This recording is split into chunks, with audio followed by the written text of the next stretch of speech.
live here with Mike with a video. Our apologies, we've been a little remiss. His videographer has been crazy busy. But anyway, we're back with video, so take it away, Mike. Good morning, folks. This morning, we're gonna talk about how to make a comic. Comics appear to be one of the most transparent mediums you've ever seen. They're just pictures on paper with words. Everybody thinks they can do a comic, and everybody does. But like any other medium, comics are what you make of them. They can stretch from the ridiculous to the sublime. It depends on the creator, and the creator is often the writer. It can often be the artist. Sometimes they're the same people. They're words and pictures working together.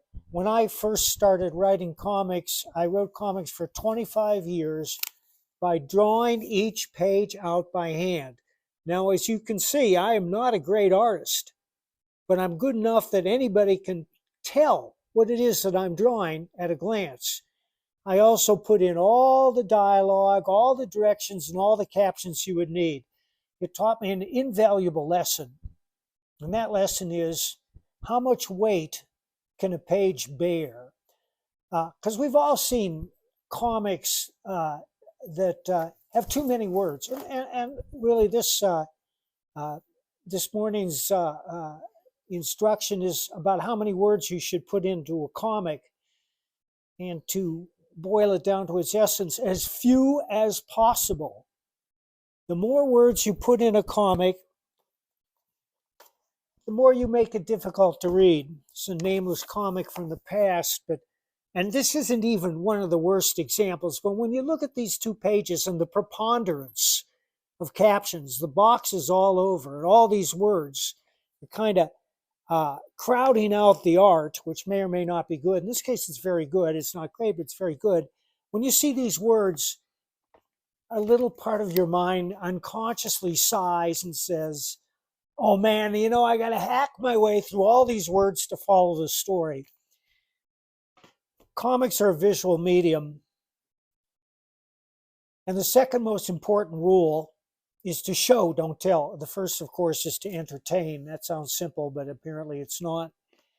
When I say show, don't tell, that means any information you can impart to the reader visually without words, you should.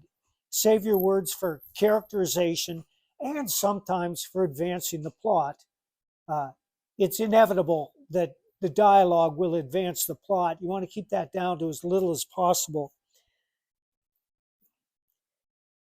Here's another example. We're inured to all these captions all over the page. This one isn't as bad as some. It's worse than others. The thing is that a lot of those captions are telling you what you can already see. More often, you get captions that are bringing you up to speed and then contain an internal dialogue by the protagonist saying, 45 years ago, werewolves kidnapped my sister, and here I am searching through the land of Oz to find her. I will do anything to find her. That's telling. It's not showing. It's a very simple test. Are you telling the audience what they need to know, or are you showing the audience what they need to know? You can say, John was a mean son of a bitch, or you can show John crossing the street to kick a stray dog. Which one is more powerful? When I start a comic, I have 500 words in a bag. Each one of those words is a gold coin. And when I spend the 501st coin, all those coins turn to stainless steel. When I spend the 601st coin, they all turn to lead. The point is, tell your story with as few words as possible. That doesn't mean it should be wordless. I don't like wordless comics. You breeze through them in 30 seconds and then you forget them afterwards. You say, yeah, the art was beautiful, but there was no story. And because without words, there is no story. It's the words in context that make a story come alive. And that's one reason why 70 years after The Wizard of Oz was released, people are saying, I don't think we're in Kansas anymore. Now, I warn you, if you ever find yourself writing that in a comic, stop immediately, push it away, and rethink your life. When you have your characters speak, they should sound like real people do. Well, how do you do that? Well, you can say the dialogue out loud. Say it to your wife. Say, does that sound natural? Say it to your friends. Does that sound natural?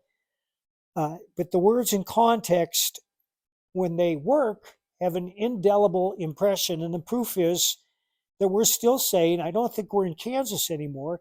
We're still saying, face it, Tiger, you just won the jackpot, or it's clobbering time, because the first time they appeared in context, it worked. And those words, because they stay with us, they're always rattling around in the back of our heads. There's a great temptation to use them, but don't. Be original. That's the third rule of entertainment. 1, entertain. 2, show, don't tell. 3, be original. That's it. All right, thanks. Subscribe, like, comment. Appreciate it.